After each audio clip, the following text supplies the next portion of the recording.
Breaking news చూస్తున్నా మంచిర్యాల జిల్లా క్యాతన్పల్లిలో tension వాతావరణం నెలకొంది.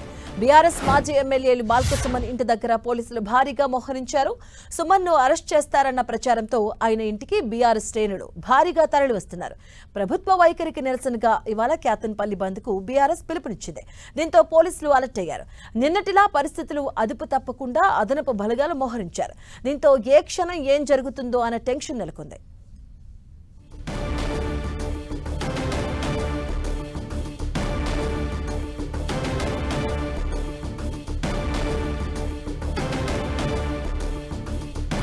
మంచిర్యాల జిల్లా క్యాతన్పల్లిలో టెన్షన్ వాతావరణం నెలకొంది. బీఆర్ఎస్ మాజీ ఎమ్మెల్యే బాల్క సుమన్ ఇంటి దగ్గర పోలీసులు భారీగా మోహరించారు.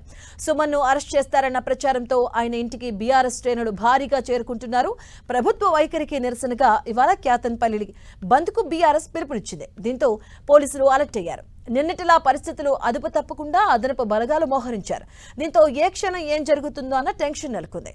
దీనికి సంబంధించిన పూర్తి అప్డేట్స్ మా కరెస్పాండెంట్ ప్రేమ్ సాగర్ అడిగి తెలుసుకుందాం. ప్రేమ్ సాగర్, క్యాతన్పల్లిలో రాజకీయం పూర్తిగా వేడెక్కింది. సుమన్ ఇంటితో పాటు ఏఐటీసీ నేత ఇంటి చుట్టూ కూడా పోలీసులు మోహరించి ఉన్నారు. ఎక్కడ సుమన్ ని అటు కమ్యూనిస్టులకు సంబంధించి సిపిఐ పార్టీకి సంబంధించిన నేతల్ని అరెస్ట్ చేస్తారని చెప్పి ముందుగానే ఆయా పార్టీలకు సంబంధించిన కార్యకర్తలంతా కూడా వారి నేతల ఇంటి వద్ద హడావిడి జరుగుతుంది. కొంత ఉద్రిక్త పరిస్థితులు అయితే ప్రస్తుతం మోహరించి ఉన్నాయి. క్యాతన్పల్లి పూర్తి స్థాయిలో బంద్ వాతావరణం ఉంది.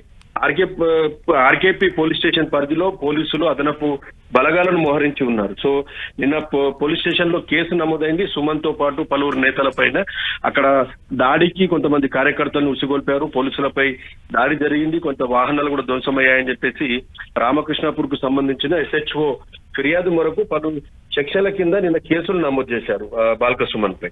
ఈ నేపథ్యంలో నిన్న రాత్రికి వాస్తవానికి అరెస్టు చేస్తారని కొంత రూమర్స్ వచ్చాయి. అర్ధరాత్రి 1 గంట 2 గంటల వరకు కూడా కొంత హై డ్రామా కొనసాగింది బాల్క సుమన్ ఇంటి సమీపంలో.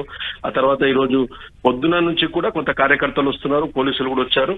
అరెస్ట్ చేసే అవకాశం ఉందని కూడా చెప్తున్న పరిస్థితులు ఉన్నాయి. సో నిన్న జరిగిన క్యాతన్పల్లికి సంబంధించిన మున్సిపాలిటీలో ఏదైతే హై డ్రామా కొనసాగిందో దానిపైనే ఇదంతా కూడా జరుగుతుందని చెప్పి చెప్తున్నారు. పూర్తి బలమున్న బీఆర్ఎస్ సిపిఐని అప్రజాస్వామికంగా చైర్మన్ వైస్ చైర్మన్ కాకుండా మంత్రి వివేక్ అడ్డుకుంటున్నారన్నది ఒక ప్రధానమైన ఆరోపణ. ఇంత గందరగోళం జరిగినా నిన్న కౌన్సిలర్లు అందరూ కూడా హాల్లోకి చేరుకున్నారు. అటు కాంగ్రెస్ పార్టీకి సంబంధించిన వాళ్ళు కావచ్చు, బీఆర్ఎస్ సిపిఐ సంబంధించిన క్యాండిడేట్లు అందరూ కూడా నిన్న హాల్లో చేరుకున్నారు. అందరి సంతకాలు తీసుకున్న తర్వాత హాల్లో మంత్రి వివేక్ అటు ఎంపీ గడ్డం వంశీకృష్ణ ఇద్దరు స్పీచ్లు ఇచ్చారని చెప్పేసి ఒక ఆరోపణ ఉంది. వాళ్ళు టైం పాస్ చేశారు.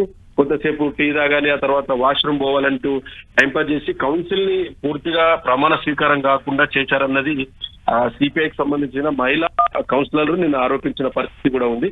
సో ఈ నేపథ్యంలోనే గందరగోళ పరిస్థితులు ఉన్నాయి. ప్రస్తుతం అక్కడ ఎన్నిక వాయిదా పడింది. సో ఆ ఎన్నిక మళ్ళీ ఎన్నికల కమిషన్ ఎప్పుడు నిర్వహిస్తుందన్న దానిపైన ఇంకా తేదీలు కూడా ఖరారు కాలేదు. కాబట్టి ప్రస్తుతానికైతే అక్కడ బీఆర్ఎస్ సిపిఐకి సంబంధించిన కౌన్సిలర్లందరూ కూడా క్యాంప్ లో ఉన్నారు. ఎంపీ మన ఎమ్మెల్యే మాజీ ఎమ్మెల్యే బాల్క సుమన్ తో పాటు సిఐటి నేతల ఇంటి వద్దనైతే ఉద్రిక్తత పరిస్థితులు ఉన్నాయి. సో ఏ క్షణంలో ఏం జరుగుతుందన్న దానిపైన ఈ పోలీసు టెన్షన్ వాతావరణం చూసి స్థానికులు అయితే కొంత భయభ్రాంతులకు గురవుతున్న పరిస్థితులు అయితే మనకు చాలా స్పష్టంగా కనిపిస్తున్నాయి.